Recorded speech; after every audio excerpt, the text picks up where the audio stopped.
the end of football season because it has generally portended for us a very easy day of fantasy basketball where if you paid attention to news and do the other things that you need to do to be successful, you found yourself with a bit of an advantage over the field.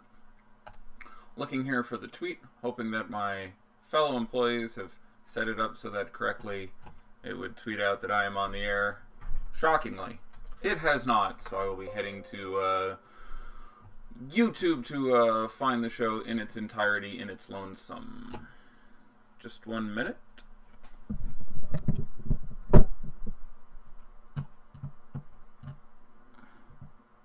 Alright, it says we're live now. Let me click on this button. It's me! Looking here for the tweet, hoping that my fellow employees... Ooh, and we can hear me. No doubt that caused all sorts of lovely audio feedback. Let's tweet out the link to this show. When you're on alone, there's no end to the number of issues that may arise. Okay, there we are. So, hopefully you played all the Patriots today. If you were so inclined to play the foosball. Hopefully you played all of the Karl-Anthony Towns last night. Monster game from him. 27, 27, and 4. The fourth player in NBA history to put up such a game. I received a very understandable amount of pushback yesterday from people who said, hey, you said don't play him in cash, and I took him out of cash, and I lost a lot of cash because other people played him in cash. But that's fair. That's fair. That's good and reasonable feedback. Again, my theory, and I backed off on that stance a little bit as the show went on, was that on Friday evening he had sprained an ankle pretty bad and said himself in the post-game interviews, yeah, I got to see how it feels tomorrow. It's probably going to swell up. That's usually what happens, but you know, hopefully I'll be good tomorrow. I plan on playing. And I said from the very beginning of the show, I'm pretty sure he plays. He's played 280 whatever consecutive games. I'm pretty sure he gets out there, but I'm a little concerned his ankle is swollen up, and there's lots of other good centers in lots of positions with Gobert, who gave you his standard Gobert, 15 and 15 plus some stuff game, and Jokic, who obviously disappointed against the Suns, but in cash, I'd rather look somewhere else, and obviously he went out and had what is probably his career best game in about 80 fantasy points, so I try not to just say, play this guy, don't play this guy. I try to provide rationale behind it, so if you disagree, like my rationale for saying don't play him in cash was purely the fact I was worried he would be somewhat limited by the injury. If you disagreed with that rationale, then I would have encouraged you to still play him in cash. And again, softened on that as the show went on. They ruled him in over 100 minutes before lock. So, on the air said I'm much less concerned. But, my apologies for anyone we happen to Scrooge a little bit there. 7 games today, only 4 of them on the main slate there, which is a shame. We didn't get to going on some of these earlier games because we had some wacky lineups for the Knicks and the Hawks, who played on a back-to-back but appeared on neither of the main slates. They played yesterday and today, but if you play just main slates, you would not have seen any of them. But they started Amari Spellman at center today, so all sorts of weird stuff going on those early games when I was paying attention. But again, let's get into these late games. We have 4 of them. Let me get all the appropriate chats up because I don't hear people barking at me, and that's usually a sign something is wrong. So let's get back into all of these. Again, 4 games, so we should have more than enough time to get through all of this and handle all our questions.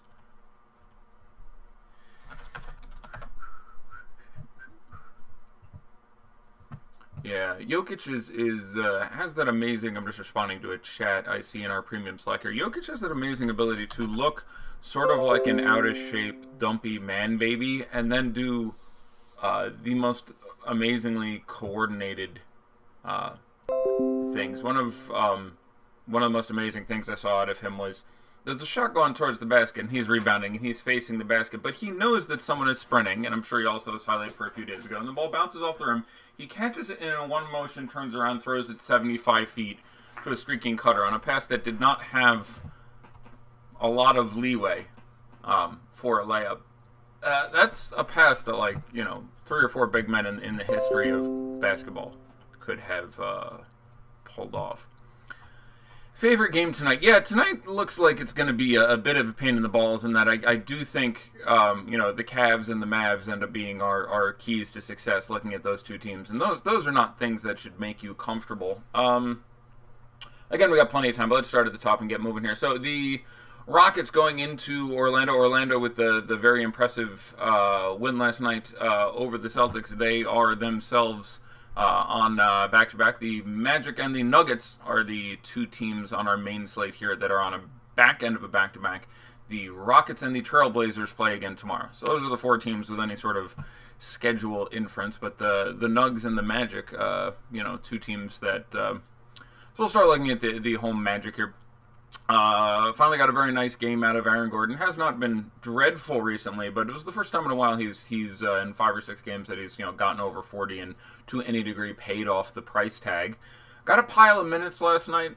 Not overly concerned given Clifford's tendencies and the way this team has been run this year. But it's worth at least noting Vooch had a very decent line, especially considering the fact that they kept his minutes pretty limited. I think he played 31 minutes last night, so we shouldn't be really concerned at all with rolling him out. Generally from this game, both the centers are going to have some interest for us. And Vooch has looked good against Capella in the past, generally out-rebounded him, and is obviously certainly if you exclude James Harden lobbing the ball to more talented offensive player on his end of the court. So it ends up being a little site dependent. On FanDuel, where you're paying, I think it's $300 more for Vooch than Capella, that feels generally like the right play. I would rather play Vooch. I would rather play Nurkic at his FanDuel price and for some nice ownership than go to Capella. Capella all the way down at $7,800 on DraftKings. That makes it a little more interesting of a situation. Again, hasn't looked great against Vooch in the past on tape against the two of them, though they haven't played a ton of games. They've only played once in the last couple of years, and the few games before that, Capella obviously wasn't the player he is now. Statistically, Vooch has gotten a greater share of the rebounds than I would expect. Capella's improved a lot as a rebounder. And this is an Orlando team that's still bottom 6, bottom 7 in the league in rebounding, so there is a real chance that you pick up, one of those, 15.21 rebound games out of Clint Capella here, or even more. So I don't have an issue playing really any amount of these guys in any format. It comes down to a price play, but and Vooch probably the more consistent of the two quantities if you were, looking at which one to roll out in cash. Certainly on FanDuel, that makes it pretty easy for me, though on DraftKings, saving $1,000 is not nothing. Again, Aaron Gordon, a little concerned about the minutes last night, but 7,100 on FanDuel, sure. 6,500 on DK, sure. Seems, certainly like a spot in which he can get some damage done. On the back-to-back with the minutes, I would probably rather play other guys around that place. I would rather play Draymond, who's actually my favorite of the big four Warriors tonight. I would rather play Kuzma. But I wouldn't tell anyone in tournaments, certainly, that Gordon's a bad idea. In cash, I think I'd certainly be inclined to look elsewhere, even at the bargain price we have on DraftKings. Terrence Ross is the next guy I'll bring up. I kind of like Terrence Ross here. Terrence Ross, DJ Augustine, Fournier. One of the side effects on the other end of the court that we've seen with ultra Harden all the time is that their guard defense has really slacked of late. You're not going in the middle and dealing with PJ Tucker or dealing with Clint Capella, who's doing a decent job of protecting the rim these days. Up top you're dealing with at least some of the time James Harden, who's understandably a little bit tired since he's doing roughly everything on the other end of the court, and then the defense has suffered a little bit that way. Austin Rivers has actually played pretty good defense over the stretch, but I like some exposure to Augustine, Fournier, and Terrence Ross as the three guys I think most likely to, definitely get some damage done there. It ends up being a little site dependent. DraftKings, I will go with Terrence Ross, who's $400 and $600 cheaper than the other two. FanDuel's a little more interesting. Point guard, there's definitely room to throw in a couple punts, so probably lean towards Augustine there. Whose ownership should be down a little bit, coming off a pretty dreadful game. Played almost 30 minutes against the Celtics and had 9 or 10 fantasy points. But again, there's a 4-game slate. There's more wild plays than DJ Augustine that I would have some interest in. Another one is on this team. There's a number of spots on today's slate that I like taking bench guys who are going to get some blowout run. And there's even a number of spots where you can get bench guys who are going to get some blowout run but play as backups. And a couple of them we'll talk about it will be, Kem Birch and Ante Zizic. We still have no Mo Bamba due to injury, so Birch getting backup minutes already and is surely going to be on the court in the event this game blows out. So that gives you some sort of safety as a floor that you just randomly fluke into 6 block upside if the game stays close, and certainly a chance against it playing the whole fourth quarter if you get a stupid 100-point James Harden game. Which, in fairness, I think James Harden's best game ever came against the Magic. Someone would have to look this up for me, but I'm pretty sure he dropped 103 DraftKings points on them last year without Chris Paul. I think that was the game Eric Gordon got hurt in, and he played like 10 minutes. Someone should look this up and send me a message when they get a second. But he dropped 100 plus. Maybe it was his 98-point game. I think it was his 103-point game against these Magic. That actually wasn't a blowout, so you wouldn't have seen Kem Birch. I think that game stayed close. But anyway, if you're looking to make sure that there's some upside, and that's a nice segue, we can go over and look at the Rockets here for a second. Spent a decent amount of time looking at the Rockets defense over the last couple of weeks, looking at the Rockets offense over the last couple of weeks, and I think in a vacuum against a pure average opponent in a game that doesn't blow out, James Harden is going to score an average of 74 fantasy points right now. Went back down to all the base numbers, normalized everything versus his career numbers. 103.5, I was close. Yeah, so that happened. Now, again, that team started Fournier and Vooch wasn't even in that game, if memory serves. So that's not a very similar Magic team. That's got a different... It literally is almost an entirely different team. That team started Elfrid Payton, I think, and was coached by a different guy, and so that's apropos of absolutely nothing. But my point by bringing up... I won't do the deep dive into the Harden stats because he's simply amazing at this point. He's been under-owned every slate. Last slate he was projected to be whatever it was, 28, 30% owned, and I went, yeah, that's way too much. I'd have watched much more than that. And in fairness, every single person who works at Awesemo, I think, because I see them constantly bandying about on Twitter, look, James Harden's going to go stupid under-owned again today, when he's likely to be the highest scoring, player on the slate by some huge superfluity of points. And again today, I don't know who's supposed to compete with him. Like, who's going to outscore James Harden today? Vooch? Jokic? Durant, I guess? Steph? I mean, like, you're hoping one of those things happens.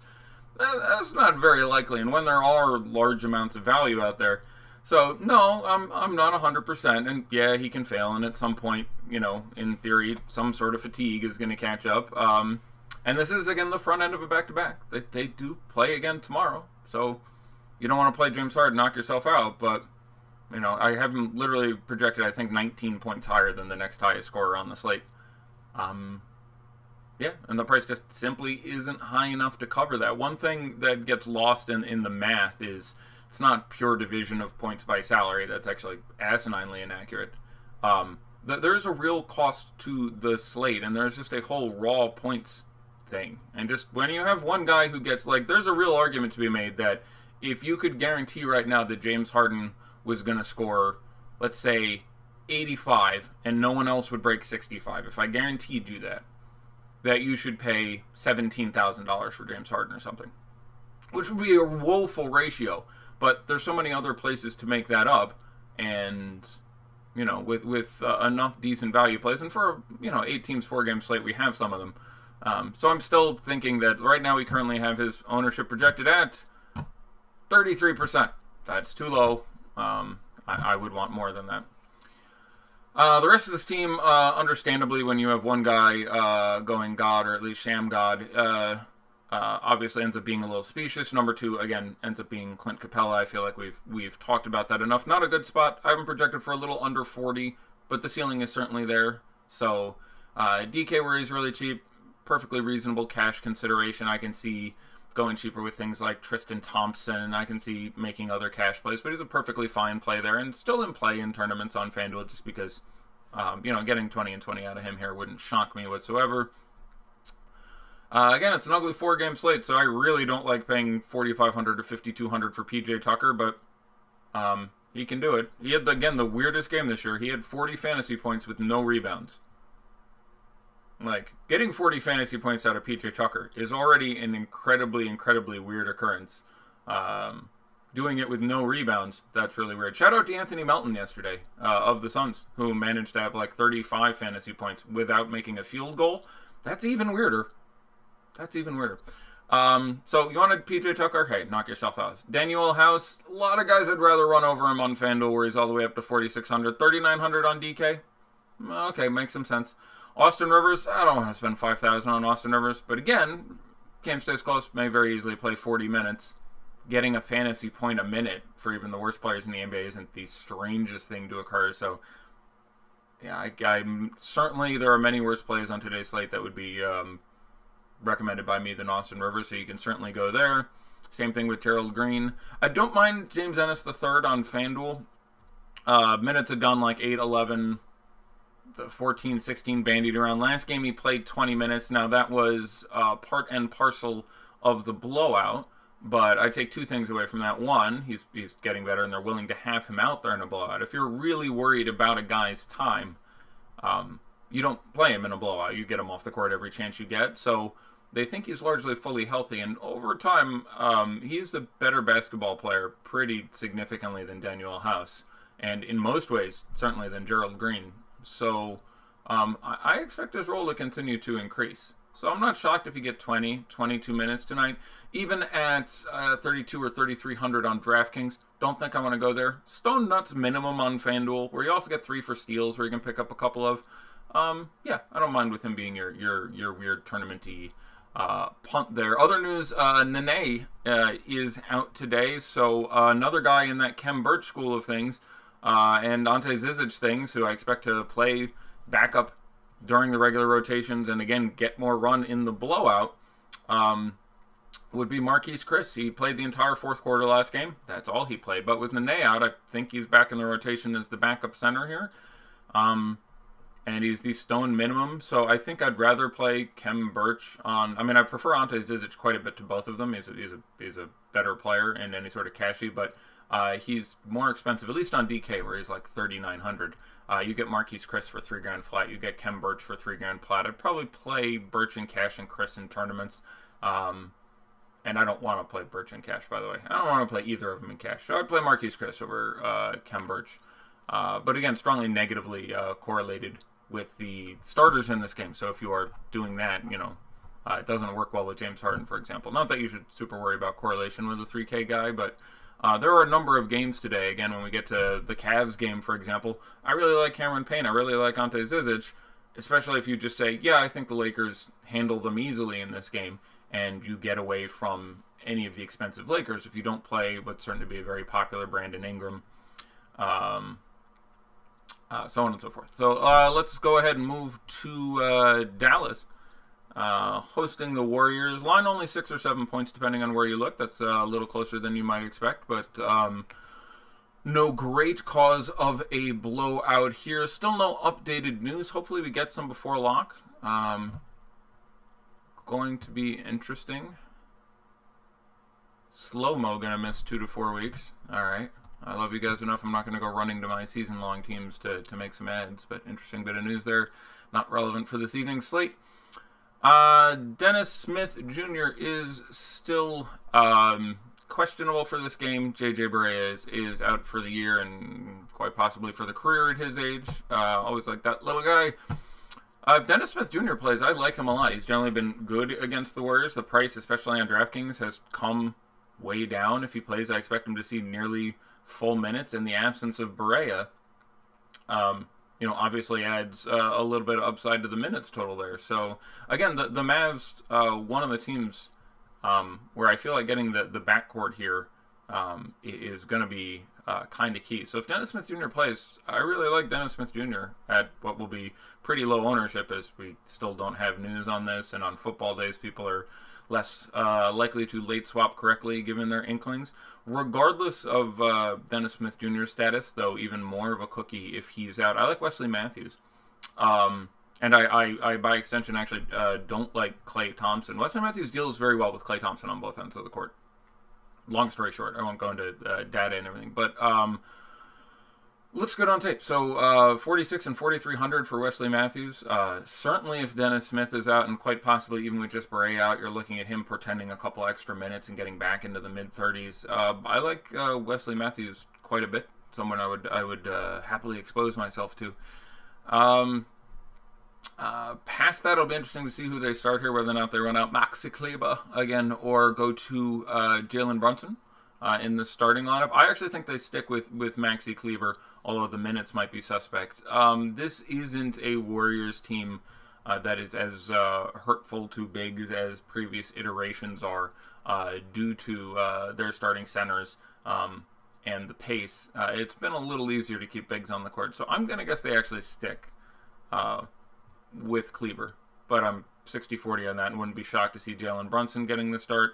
Both those guys are in play. Jalen Brunson obviously goes from being intolerable but certainly unexciting to objectively a pretty good play if we get news that Dennis Smith Jr.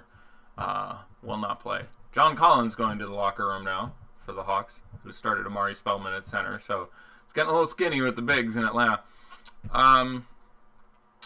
Luka looks good. He's really turned a corner the last few games, and that's saying something because he was already pretty goddamn amazing for a 19-year-old.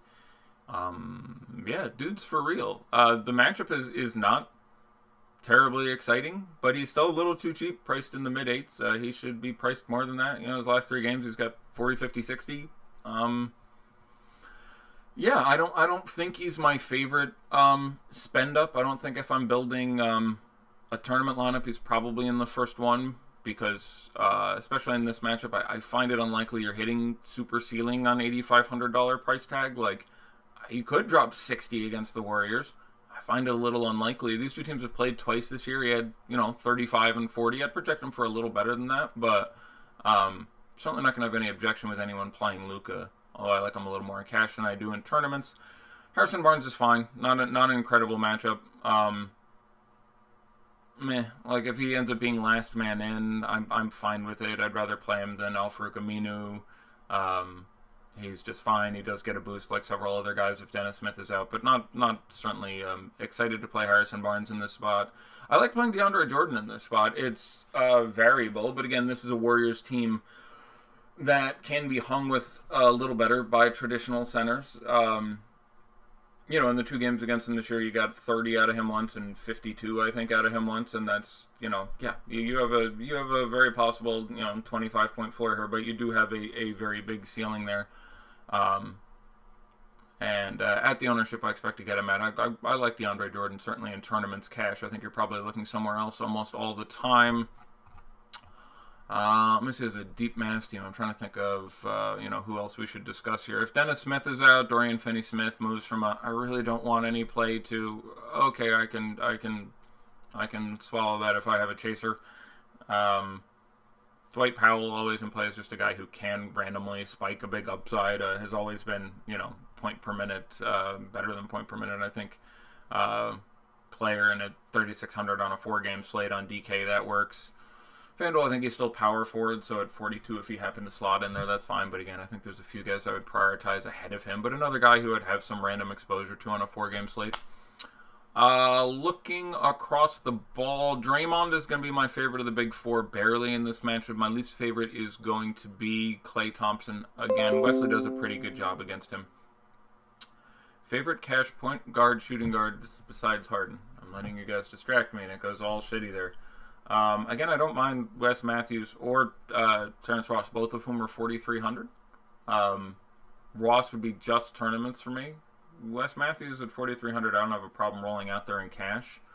There's a number of, point shooting guards I like on. Again, we talked about Doncic. I'm going to just keep going and get through the slate, but no one immediately stands out. I need a price range or something. I don't think I have a super favorite beyond that. Beyond, maybe Wes Matthews, who I don't think ends up being very owned. And again, we're still waiting on Denver news, which is going to change things up in a little bit. But let's get through the slate. So, again, favorite for me, Draymond. Least favorite, Klay. Steph and Durant, I'm going back and forth on, and have them close enough. I won't bother inventing a ranking between the two of them. So I would be roughly equally exposed between the two of them. Probably Durant by a hair at the prices. You're shaving $200 each side, and I have them priced projected almost identically. So I guess Kevin Durant. Yeah, Kevin Durant. A hair over Steph Curry. So there we go. Don't hate Iguodala as random tournament saver. Handles, actually, I don't know if it's one of those practicing against each other things, but it handles Harry Barnes in an interesting way. Does this little curl around him, but has been randomly good in games against the Mavericks for quite some time now. I'm pretty sure he's averaging, I don't know, 20 fantasy points a game against the Mavericks over the last few years, when he averages 14 points a game against a lot of other teams. So I don't hate Andre Iguodala at his price, but again, not in my first 5 lineups, but probably creeps his way into the first 10. Jerebko is still in play at 3,600, 3,400. Any thoughts on Gerald Green for a GPP on DraftKings? He's fine. He's always a guy who has GPP upside. Again, I think he does lose a couple minutes to the encroaching James Ennis menace. That rhymed. But yeah, he's fine on a normal slate. He's certainly fine on a 4-game slate. So he's going to disappoint you 80% of the time, not matter 15% of the time, and win your tournaments the other 5. That profile fits a whole lot of dudes today.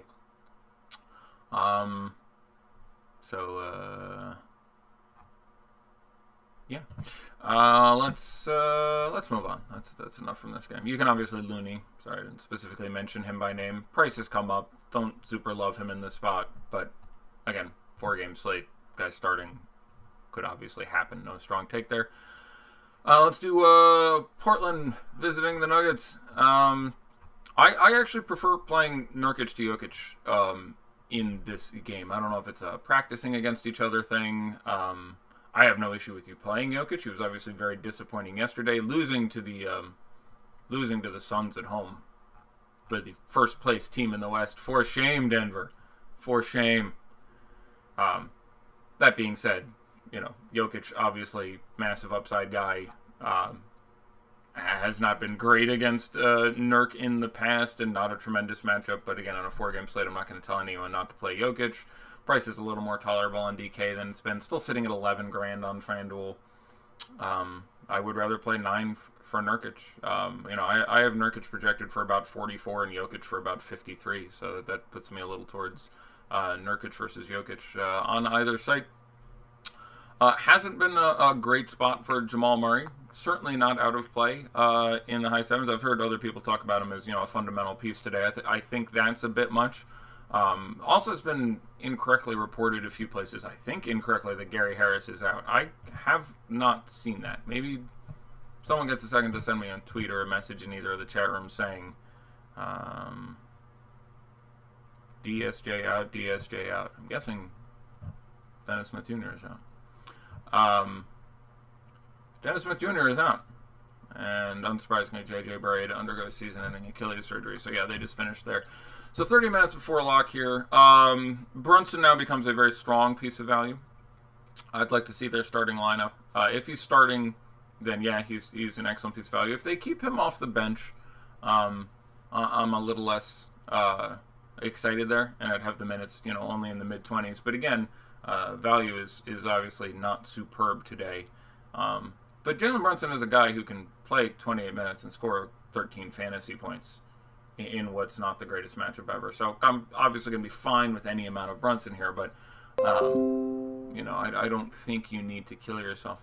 Harris still questionable. That's a very interesting piece of news. Yeah, I didn't mention Harris on the first time too. Thanks for that. He would not be out of play. You needed Dennis Smith Jr. out and Barea obviously out for this to be reasonable. But at this point, yeah, maybe you get 20 minutes there, and it doesn't shock me to see this being a situation where Brunson can't run with this particular opposition, and so they give everything they can in that situation to Devin Harris. Devin Harris, I think, now plays like 19, 20 minutes. Maybe that's a little ambitious, but they're going to give him as much time as his frail old body can handle. So that's interesting. We need Devin Harris news. But Devin Harris, if he's in, certainly would be pretty exciting for me. Wait, Devin Harris is in. We're talking about Gary Harris. That's what I was going to say. I had no news that Devin Harris was anything but healthy. I'm just going to double check. Why not double check? But I think I'm talking about Gary Harris and someone sending me news about Devin Harris, and that's because they're confusing. You know what I'm saying. Let's double check here. Yeah. He hasn't been on the injury report in a while. 9 minutes, 13 minutes, 16 minutes. Yeah, it's you know, a little desperation there. 20 seems a little high. Got 17, got 18 recently. But Devin Harris is in. Devin Harris is going to play. And he's, you know, $3,100 and going to be about a fifth owned what Jalen Brunson is. So if I'm playing one of them in a lineup and with Brunson's ability to avoid scoring fantasy points from time to time, you know, I'd be a little more inclined to go towards Devin Harris. But Jalen Brunson is just objectively a good play at this point. He's 3,800, 3,700, I want to say, are the numbers. Yeah, that's too cheap for the spot he finds himself in. So, you know, cash, absolutely. Tournaments, fine to pivot away from, but very, very Royce O'Neal-y in that not a great fantasy producer, but the time kind of has to be there due to restrictions and injuries with the rest of the team.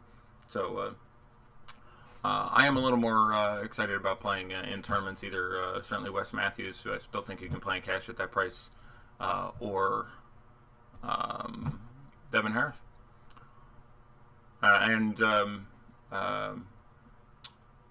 Dorian Finney-Smith, a little more appealing than he was a few minutes ago, which isn't saying much because he wasn't that appealing, but now it certainly makes sense in your 150. So, yeah, Gary Harris is still questionable, so someone was confirming that for me. Thanks. He's been reported as out at least 3 places that I saw today, and I have no idea what the primary source of that. I think just someone got it wrong and copied over a note from yesterday, and then 2 people copied the copy, and if you've ever seen Multiplicity, you know how those copies of copies end up. But, Gary Harris himself, you know, 5,000 on FanDuel, 5,400 on DK. Your crunches are giving you 3, you know, we'll get there in a second. But Gary Harris himself, if he's going to play, I think there's a real chance that he gets his 30 minutes, and that's pretty appealing at his current prices. Obviously, you know, I don't know what's going to happen with Will Barton, who made his debut yesterday and played 12 minutes, but it's going to start to crunch the minutes a lot, especially on FanDuel where he's $3,900. Malik Beasley stands out as sort of the cheapy to target here. You know, Torrey Craig is going to lose minutes to anyone else who's available, be it Harris or Barton. You know, probably not enough time there for Wancho. And again, not an incredible matchup for these guys either. So Beasley, the more chalky of the pivots there. Monty Morris, sort of the I'm not playing Beasley, but Gary Harris is out, more tournament-y pivot. Devin Harris is Monty Morris is the Devin Harris to Malik Beasley's Jalen Brunson. It's like one of those SAT things where you have to fill in the blanks. Paul Millsap, again, the price has increased, but it's still too cheap if you get full time out of him. If you get 30 minutes or something, I'm not going to object to you having $6,000 Paul Millsap in cash. And has had some very good games against Portland. He's had at least 2 50-point games against Aminu that I can remember. One of them coming with the Hawks. But a decent head-to-head matchup for Paul Millsap certainly as well. Yeah, like I'm fine with Jamal Murray, but it is a spot in which has not been outside of one good game. His druthers of production in the past on a 4-game slate. Certainly Mason Plumlee is still in play. Looking at the Trailblazers a little more closely, I would be a little more excited about playing McCollum than Lillard based on how this has gone down in the past. If Gary Harris is in, if Gary Harris is out, I'm way more excited about playing McCollum than playing Lillard. 4-game slate, you can play Jake Layman. Would still rather play Evan Turner, who, as non-upsidey as he is still more upsidey than Jake Layman. Don't really want to pay that price on Aminu. Again, 4-game slate, you're going to have some. Ended up with, 10 or 11 Trailblazers ranked because they do have a lot of bench guys who still carry some upside.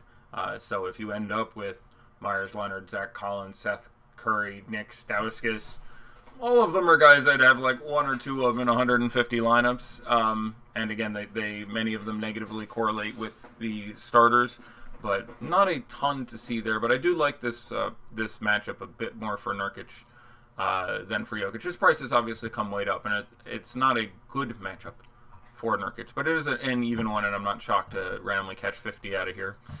Let's go ahead and look at our final game. The Lakers and the Cavs, the LeBron Bowl. Hold the LeBron.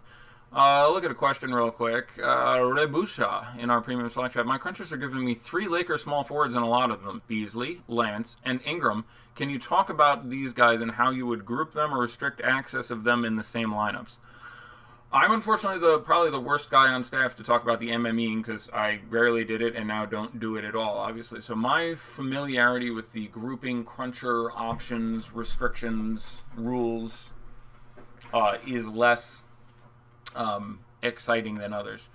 That being said, it seems to me that Beasley and Lance, you would want a blowout, which is, again, not an impossibility here, and Ingram, you would want the game to stay close. So Ingram is going to correlate a little better with members of the starting lineup guys who we expect to see a lot of time across the ball, that being Colin Sexton. Although it's worth pointing out, Colin Sexton does tend to get blowout run. For what it's worth, they just leave their youngest team out there. But talking about Sexton and Cedi Osman and Tristan Thompson, if you're looking at any of them, they'd correlate a lot more nicely with Brandon Ingram. Beasley and Lance are fine next to each other due to how diminutive their price is. And obviously have strong negative correlations with again, the starters, and Beasley is especially negative compared to with Kuzma, for example, and so on and so forth. Lance is especially negatively correlated with Ingram and Josh Hart. So, yeah, but as far as just them restricting each other, I don't generally think you'll want more than one of those guys in the same lineup. If you did, it would be Lance and Beasley. Campaign, you disgust me, sir. I like Campaign quite a lot. Campaign, yet another guy who, again, is going to be in the backups and the blowout run for his team.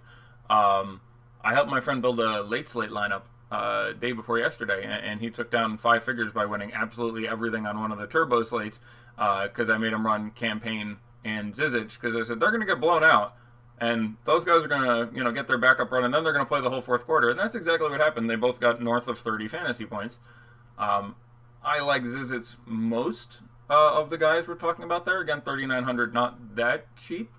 But I really like the matchup for him more than anything else.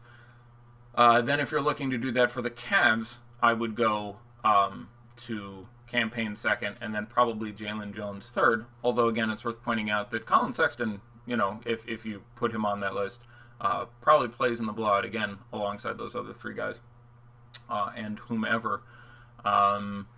So yeah, talking about the Cavs a little bit more since we started that way. About a 10-point dog going into Los Angeles.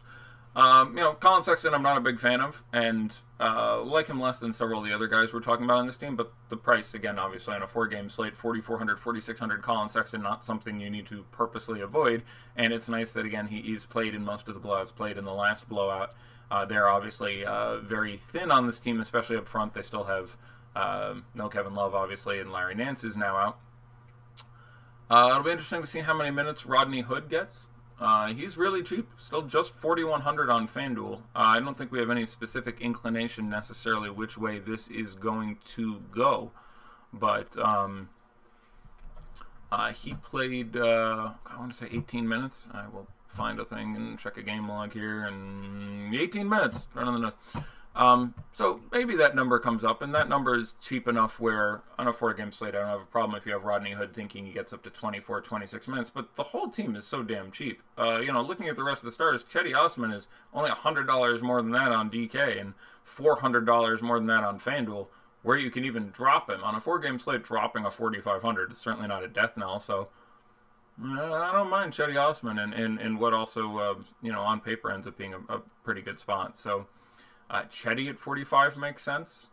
Tristan Thompson at 6,100 is just objectively too cheap against a Lakers team that does not do a great job of keeping centers out of there. Was not great in the Houston game, which is, again, not the best matchup. But, since coming back, we've seen a decent game against the Pellies and one not so decent game against the Pellies. But, there's real 40-point upside there, and he's about $6,000 and strongly correlated with this game staying close. But 6,100 is still just a little too cheap for how he profiles out overall. Alec Burks at around 5,000. I would probably rather play Jordan Clarkson. Was not super vengeful in his first vengeful game when the Lakers came to Cleveland. But again, that was more of a LeBron show. You got 60-something out of LeBron. No one else on the Lakers was very good. And, the Cavs didn't respond that well. Jordan Clarkson, 6K, that's a number. You're spending up for him. But especially, team being down a little bit, he's going to take 18, 20 shots. And he knows the court. So I like Jordan Clarkson in tournaments for 6K, probably a little more than Alec Burks at 5. But again, 4 games later, Alec Burks at 5 is just great. And what's a really nice pace-up matchup for these guys.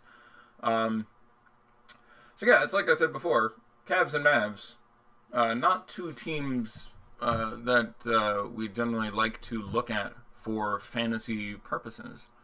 But, certainly a couple teams of some interest here today. So I like Chetty, I like Clarkson, I like Burks at that price. I certainly don't mind Sexton. I don't mind taking a shot on, Rodney Hood at 4,100. Again, you look at Rodney Hood and he played 18 minutes. Maybe only plays 22 tonight. You're like, 22. But we spend 4K on guys who play 20 minutes all the time. And the matchup's pretty good. So I certainly don't despise it. And again, if you avoid this game of starters, if you don't play Kuzma and you don't play Ingram, or you only play one of them, you don't play Lonzo, etc., I like Ante Zizic and then Cameron Payne and then Jalen Jones as sort of benchy guys. I still don't think I'm ending up on Dellavedova. That's maybe this is the day. I don't know. Delly would be he'd be behind everyone else I just mentioned, so he'd be like my 11th favorite Cav, which is really saying something. Lake Show. Yeah, again, obviously the pace with the Cavs leaves something to be desired, but this entire team largely in play depending on how you think this game is going to go. So Lonzo, especially on DK where he's down to 6,400, that's way the hell too cheap. JaVale McGee on DraftKings at 5,000 is too cheap. Both those guys fine to play on FanDuel where they can spike a tournament upside, but DraftKings prices especially nice. Josh Hart, the converse, actually a little too cheap on FanDuel. As long as LeBron is out, he's going to continue producing. Ingram's prices come down to a more tolerable level, especially on DK at 6,300. I think we still have him projected to be one of the chalkiest plays on the slate. And I'm not surprised by that. That's a thoroughly appealing price tag. Let me refresh the ownership. So I will quiz myself on my own daddy like, and I will get all the questions right because I'm looking at the answers. But yeah, 3 of our top 4 players are Lakers.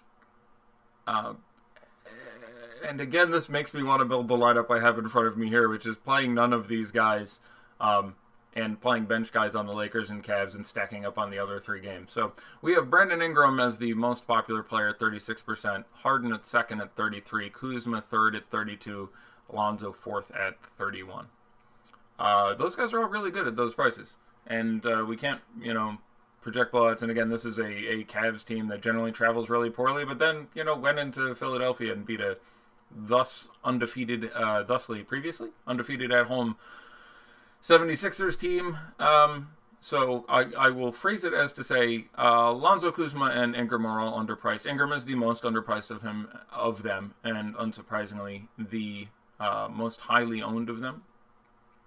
But I certainly enjoy a lineup with Zizic and Campaign and Beasley or Lance. And then Harden and Vooch and monsters. Anyhow. But yeah, 36% Ingram, 33% Harden, 32% Kuzma, 31% Ball. 5th place goes to Clint Capella at 27. Those are all, I think, accurate numbers. That's about where I would have all of them. I would definitely want more Harden. I would definitely want more Ingram. 6,300 is actually too cheap for him on a 4-game slate. You can find other places to differentiate, unless you're quasi avoiding the game as a whole. And again, you can play some of those bench guys and play one of the starters here. There's the very real chance that even in 3 quarters, Lonzo can get on top of 64, or Ingram can get on top of 63, or Kuzma can get on top of 69. Are Lakers scary, Chalk, considering they've had a offensive rating of 102 point? Their offense has been derf since LeBron went out, which isn't surprising. Their defense has been exceptional, which is even more surprising for me. I worry about looking at small sample sizes, numbers like that, and they've generally looked okay. And these numbers aren't, prohibitively high, but I will rephrase it like this. The Lakers starters, the three we're looking at, cost $6,500 to $7,000 and are playing in a pretty massive pace down spot against Cavs starters. The ones of which we like the most cost, $4,000 to $5,000 to a couple get up to $6,000, but none of which cost as much as any of these three guys, and they're all playing in a massive up spot. So, now they're worse players. They're not good. But there is certainly lots of guys score. Like, if you went back and looked at the game they played in Cleveland, you had Braun got 60, whatever the hell. Now, he's not there, so that does get spread around between other... I'll actually just load the box score. What do we have, 14 minutes? Let's take a look at a box score. And you're going to have everyone else being pretty goddamn tepid. Here we go. Lonzo, 34. Brandon Ingram, 22, although he plays so much worse alongside LeBron. It's very statistically notable. In 35 minutes, Kuzma played 29 minutes, had 22 fantasy points. JaVale played 25 minutes, had 26 fantasy points. So yeah, like, nobody was good. And it's, a really slow slate. And that game stayed close, by the way. Lakers won by 4. On the other side, Tristan Thompson had 35 and Chetty Osman had 37. Jordan Clarkson had 32 off the bench. Larry Nance had 28 off the bench. Colin Sexton was ass. He had 19 in his 36 minutes. Because, again, he doesn't do anything but score. He had 12 points. That's fine in 36 minutes. And then he had 2 assists and 3 rebounds and plenty of turnovers. Rodney Hood got you 20 in his 34 minutes.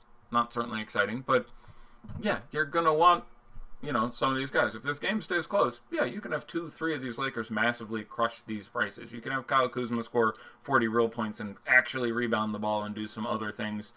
You get a triple-double out of Brandon Ingram here. Wouldn't surprise me in the least. Same thing could be said about Lonzo Ball. But, at the prices and with the pace, I would have some concern of their ability to be overwhelmingly wonderful. But all three of those guys could score 40, But I do think, in any case, there are a lot of compelling bench plays in this game. And I don't have a problem if you have a starter with them. Like, if you have Brandon Ingram, you can still play Ante Zizic and whomever. Even in 3 quarters, Brandon Ingram can pretty easily slaughter a $6,300 price tag, and then the bench guys can still get theirs. I just wouldn't want to play multiple starters and multiple bench guys. You're kind of asking for some trouble there. All right, we basically got through everything. Let's do a news check, and then let's pour through some questions and see what we can do here. Hood or Ennis? In a vacuum, I would rather play Rodney Hood than Ennis. If you're not getting anything from the $600, I would rather play Hood.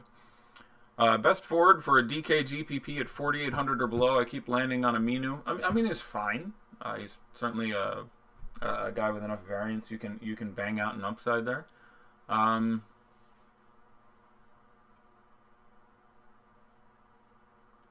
If $600 does nothing for you, I would rather play Chetty Osman at 4,200. If $600 does nothing for you, I'll stick with Aminu. And I'll slightly play Aminu over Mason Plumlee in that matchup, but Plumlee wouldn't be out of play for me. But yeah, 4,800, I think I'd stick there. Gerald Green or Kleber, DK Cash. Again, I'd like to see that lineup. But Kleber, you can't play Gerald Green and Cash under almost any circumstances. B. Hirsch. That's probably Kem Birch, I'm imagining, or Devin Harris in a GPP. Yeah, Devin Harris 3,100, Kem Birch 3,000. I would play Devin Harris pretty happily between those two guys.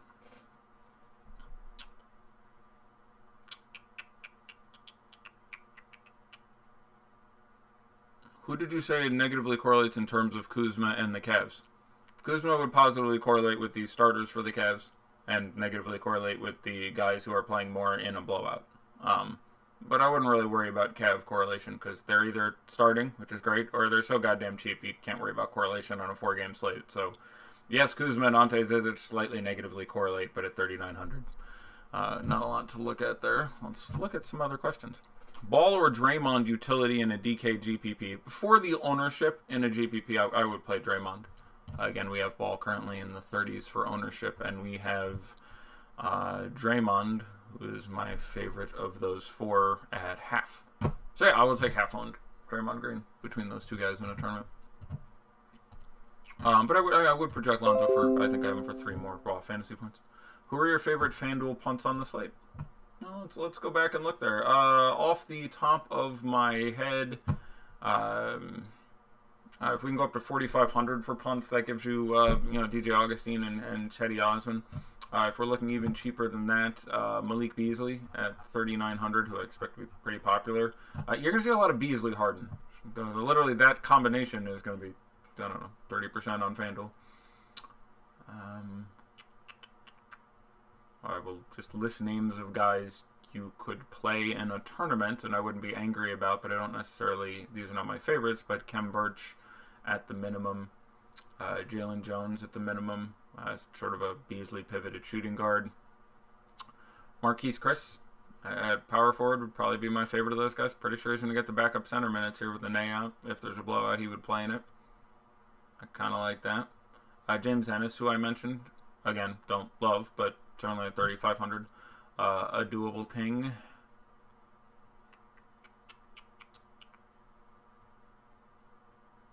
Not Blossom game, no. He, even in the last game, got like 3 minutes in the blowout. Like, he's apparently been expurgated largely from consideration, unfortunately. So, no, I wouldn't go there. Jerebko is still 3,600, and obviously he is a guy who does carry a lot of upside, so certainly he would be on the list of punts. I like Devin Harris at 3,600, who we've discussed a couple times, but Jalen Brunson at 3,700, I presume will be mega chalk, which is, you know, just fine.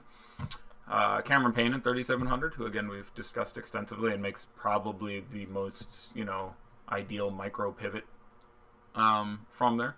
Lance will make a dance at 3,700. Tyson Chandler wouldn't be out of play for me at 3,700. But, you know, pretty close to out of play. He rested that one game and then I think played 5 minutes in the next one. So he's definitely fading into obsolescence. Juancho wouldn't be out of play for me in a tournament. Again, we have Trey Lyles confirmed out. So that opens up a little more for him off the bench. Dellavedova would in play at point guard at 3,900. Again, I'd rather go other places. Dorian Finney-Smith now in play at 4,000. I'll go up to 4,500 at small forward. You could do that. Seth Curry, another point guard, just a pivot for tournaments. And I'm a little more nervous about him since they have re-entered Nick Stauskas back into the lineup. So there's a chance he's back at 12, 13 minutes as opposed to the 20-something he had been getting.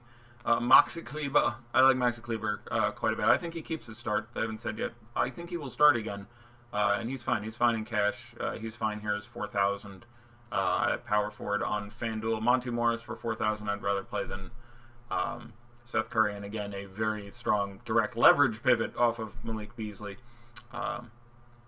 Rodney Hood at 4,100 would be in play for me. Dwight Powell at 4,200 is fine. If we get news Gary Harris is out, Torrey Craig is still reasonable for me. And certainly if Harris and Barton are out at 4,200 at shooting guard. Iguodala I don't hate in this matchup. Zach Collins is in play. Gerald Green is always in play. Jonathan Isaac I didn't talk about because it's been so disappointing. But, you know, 4,400 on FanDuel, that's not completely a throwaway for me. Because does have steal block upside. Just so long at the beginning of the year I really thought he was going to average 2 and 2. And it hasn't quite come to pass yet. But I have interest in it. I do have interest in it.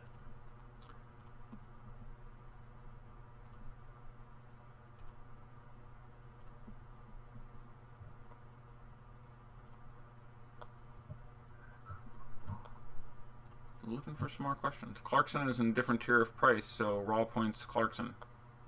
Clarkson or Matthews. Yeah, I do have Clarkson having more raw points than Matthews by like 9, but for you know, ownership and price and droppability on FanDuel, he's 4,600. He's 100 out of the tier we were just talking about. But on a 4-game slate, you can still win a big GPP dropping a 4,600. I like playing Wes Matthews a little more than I like playing Jordan Clarkson, who's a little bit more obvious. Struggling with Wes Matthews or Michael Beasley? You shouldn't. You should play Wes Matthews. I feel pretty. I know Beasley had been getting some time. Maybe they're, you know, on one of the easy games. I missed some. Yeah. He's had a couple good ones in a row. I saw the first one. I didn't catch the second one. I didn't catch that Utah box score. He's always been, you know, that guy who's like, oh my God, like Kristaps will sit. Michael Beasley will get the start. Was woo, frothing at the mouth. So, yeah, certainly nice to see him back in the rotation. That price is pretty appealing. So, that's really close for me, honestly. Yeah. So Ball is the favorite or Murray? I would rather play Lonzo Ball in a tournament than Jamal Murray, just because it's been historically a pretty tough spot for Murray a lot of times. But if Harris was out, that'd be really close for me. Clarkson or Thompson? Thompson certainly for cash. Probably Clarkson for tournaments. Payne and Kuzma or Murray and Birch in a FanDuel GPP? Payne and Kuzma for me at this point. Hood or Dorian Finney-Smith on FanDuel? I'd probably play Hood.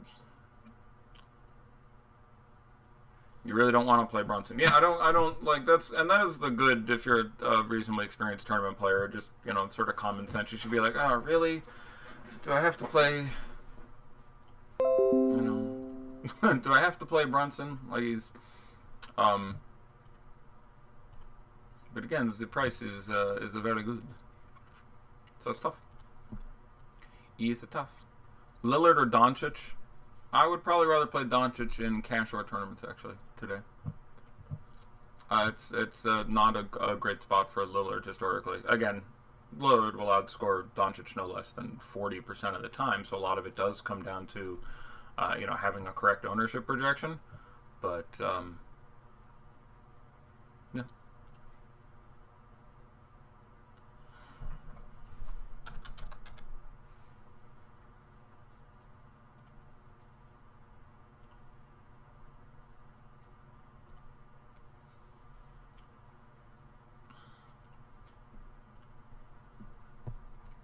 Scanning for news and questions. Hood or Chetty on FanDuel GPP? I would probably just stick with Chetty. If you told me they were going to get the same amount of minutes, I'd say Hood. I don't think I can count on that with any reasonable degree of assurance. In fact, I think it's pretty unlikely. Favorite spends after Harden on a DK and a GPP? Yeah, it definitely gets dicey after that, but I will go with Durant as second, then probably Jokic as third, barely over Curry fourth of the other guys who are up there with very little confidence. They all come in pretty close for me. Capella or Nurkic on DK? I would probably rather play Nurkic for the ownership. You're spending, I think it's $500 extra, but you know, I do think there's a couple ways that it can not work out well for Capella. And if he's going to be, you know, 30% owned, I'll probably be more inclined to look at other guys who do carry a real upside. Probably rather play Evan Turner over Barnes and move from Payne to Sexton or Augustine. Yeah, that's not unreasonable to take. That's just fine there. Alright, coming down to it. About 2 minutes, my friends. Bouncing chat to chat. With Hood back, Thompson over Clarkson.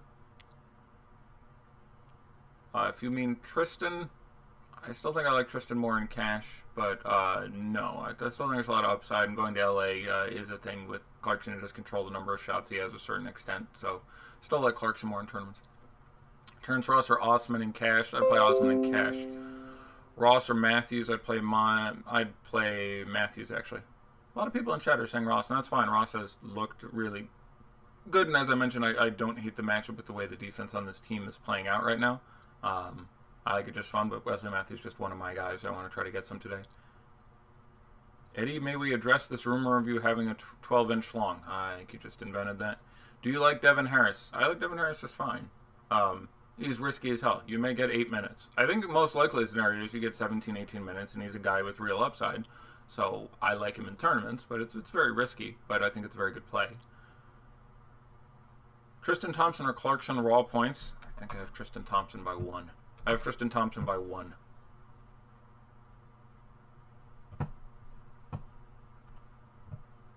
Sexton or Wes Matthews for a DK GPP? Again, I'm going to answer Wesley. He's just one of the guys I like particularly in this spot. But Sexton also is going to carry low ownership, and the fact that he played in the last blowout is fairly compelling for me. So, you know, that is as you will. As you like it, as Shakespeare says.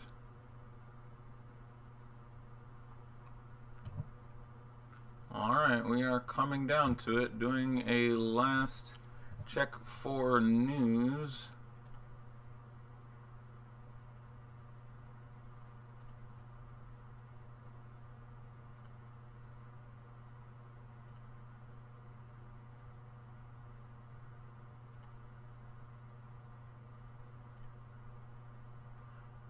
we have it.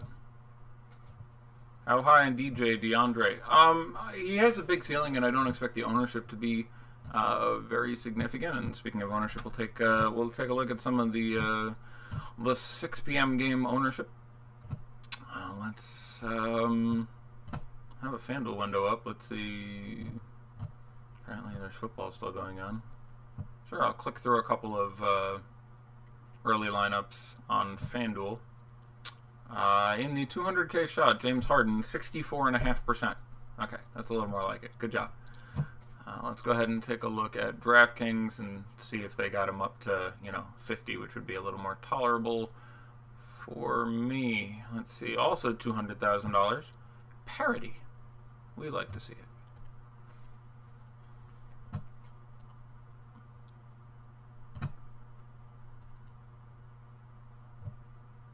Yeah, James Harden, 52.5%. Okay, there you go. We're now approaching a reasonable number.